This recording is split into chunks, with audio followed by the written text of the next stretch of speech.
Hello everybody and welcome to my Excel 1 report for Miss Benzi's Spring 2019 Quantitative Literacy 4840. My name is Janet Bailey and we're going to go ahead and jump in.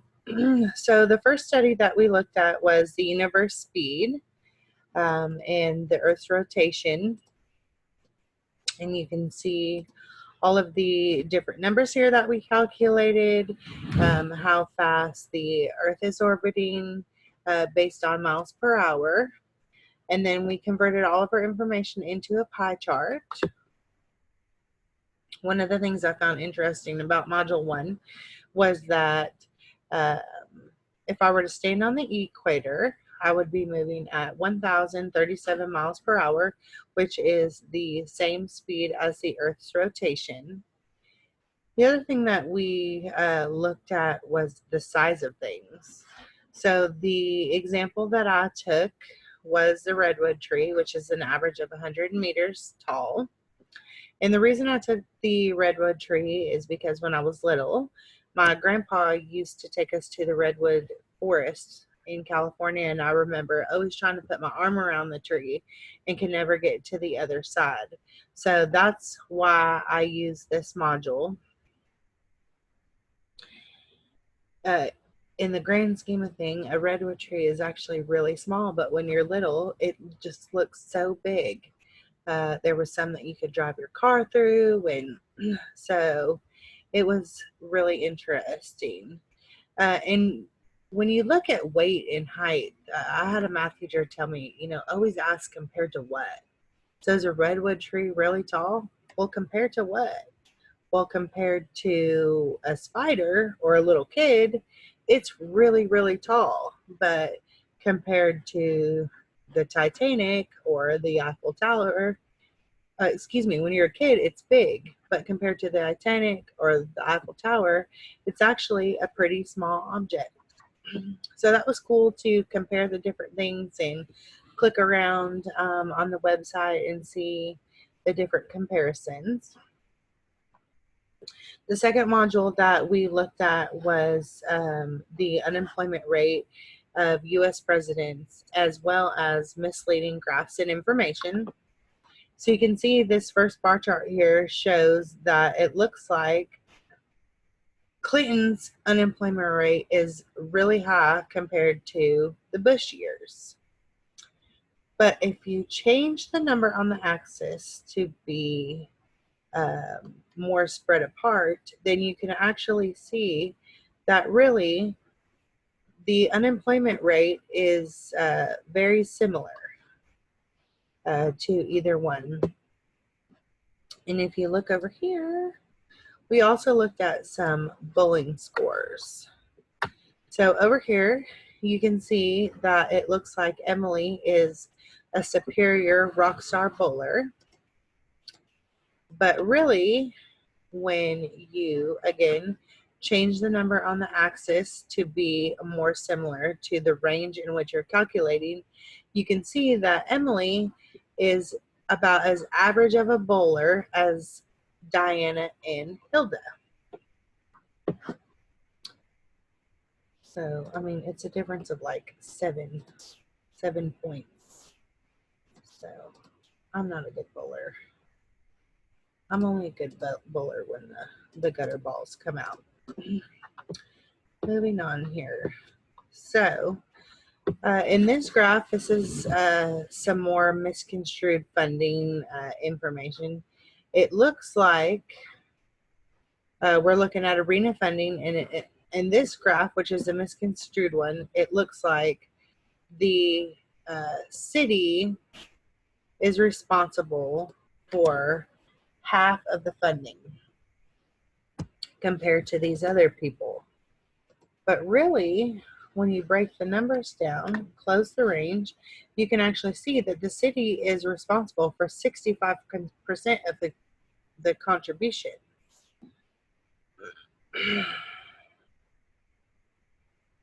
And then the next thing that we looked at was Cartera, the designer sales percentages.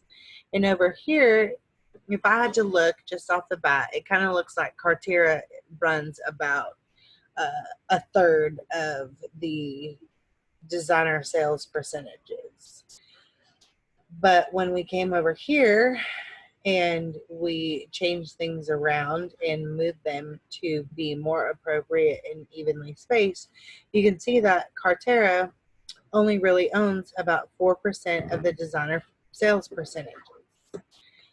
You see all kinds of misleading information every day. Salesmen like to show you graphs to make you think that you are making a lot of money or they're saving you a lot of money. You also have politicians that will try and sway one way or another, such as up here. If I were Bush and I was running for president, I'd want to show you that, hey, you know, look at this term, I was so much less than President Clinton. But really, if you look, as a typical politician, it's just misconstrued information to make them think that they're actually doing something for you. The third diagram and subject information that we looked at was doing these Venn diagrams and exploring obesity, type 2 diabetes, and high blood pressure in America. And as you can see, there are 206.1 millions of Americans. Out of that, 10 million are obese, 0.3 million have type 2 diabetes, 23.3 million have high blood pressure. And then you can see in here where if you have obesity and high blood pressure, type 2 diabetes and high blood pressure, type 2 diabetes and obesity, or the chance of all three. So 27.7 million Americans have obesity, high blood pressure, and type 2 diabetes. We come over here to our little graph. And what we looked at here was the number of Americans in the Venn sections, which is these over here. So it's the number of Americans in the Venn sections. And then this is over here is the probability. So if you look here, 10% or 10 million are obese.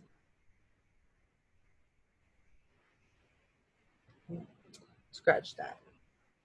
93.3 million Americans are obese, just obese. That's 29%.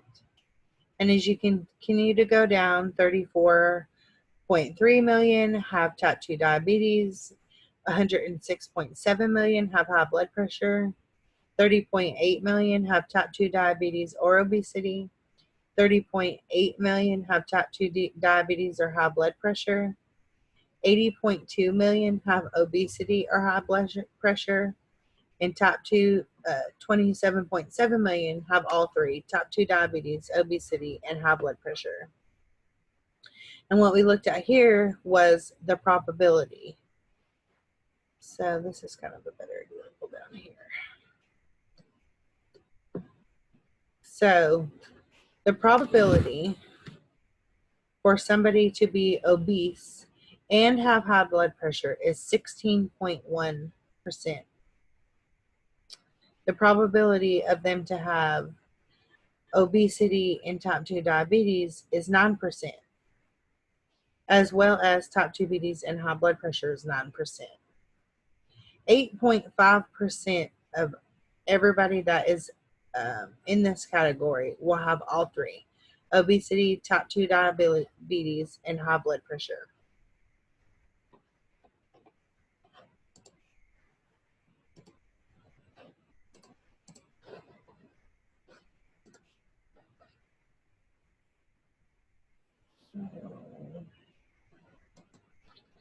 I think the reason we have such a problem with these numbers, we need to do better, America.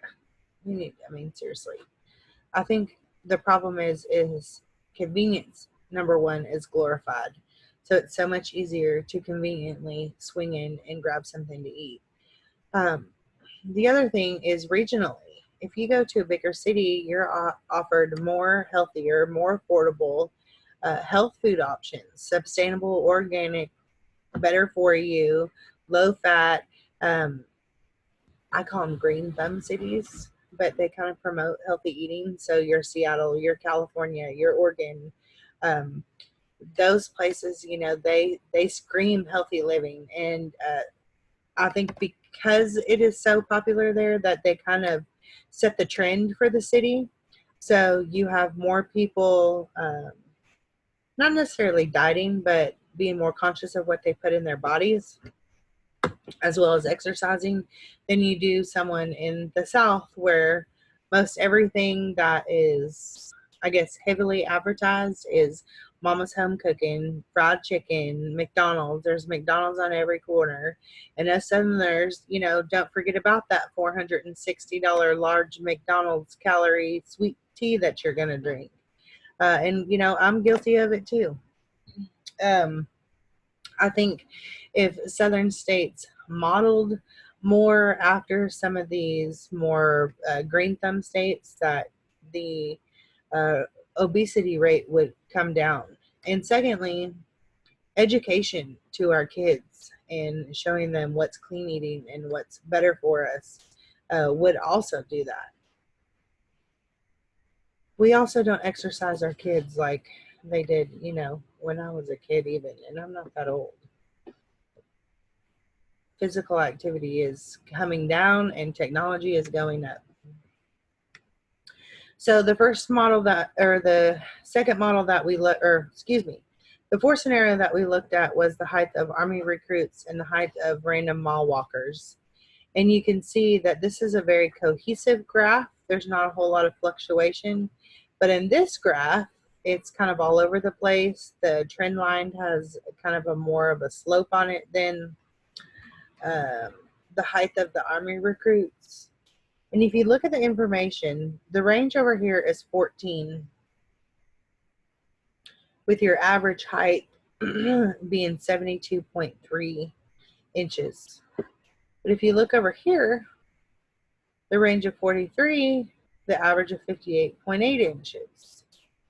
The reason for the difference in variation, see, this one is all over the place, is because the Army has a little bit of a standard for what they recruit. They want adults, obviously, men or women. And, there's kind of, well, you're too short or too tall or whatever the case may be. Where over here, they're just picking random people of any age to kind of do the same study. So the smallest person over here is 34 inches. But the smallest person over here is 66 inches. So you can see where the difference is vast. And that is why these are so different as well.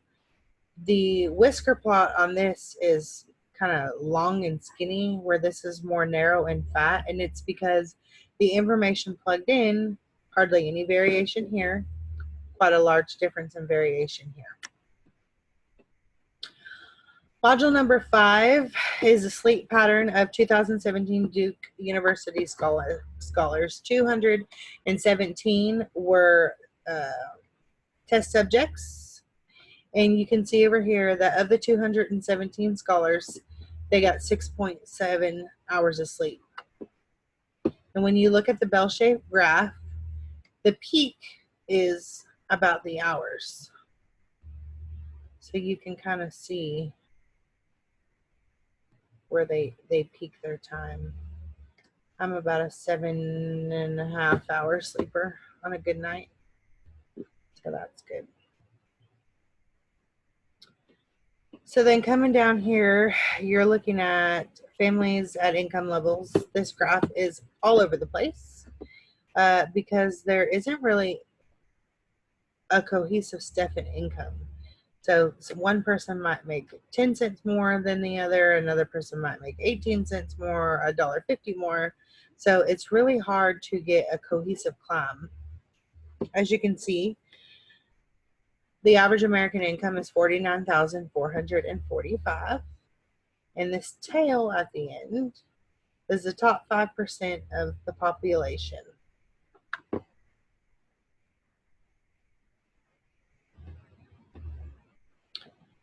And then we go on to the sixth scenario here, where we are looking at Elon Musk's flamethrowers. And if you look at the chart here, you can see where he had an initial investment of $12,000. That's where he kind of sowed his oats and said, I'm going to take a risk. And then it kind of went down from there, and he lost a little bit more money on his bottom dollar, where he's in the hole about $70,000 here. It wasn't until he began producing roughly 220 flamethrowers that he began to produce a profit. In order for him to make $95,000 in profit, he had to make 260 flamethrowers. And you can see here where we explored these numbers to show before he started making any money, he had to make $203. Now that is absolutely a risk in owning your own business or wanting to take a leap of faith, is you don't know what that money's going to do. You don't know if it's going to turn around, or you'll lose money. You'll lose all of your assets that you may have put in.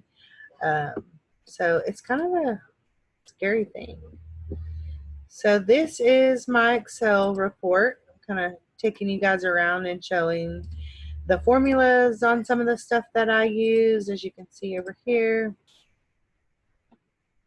I think my favorite part about this whole report was actually the obesity. I feel like we need to do better as Americans and stop using convenience as a crutch. I'm just as guilty, y'all. I am just as guilty. I love my sweet teas. So this concludes my Excel report, and I look forward to seeing everybody else's. And good luck the rest of the semester.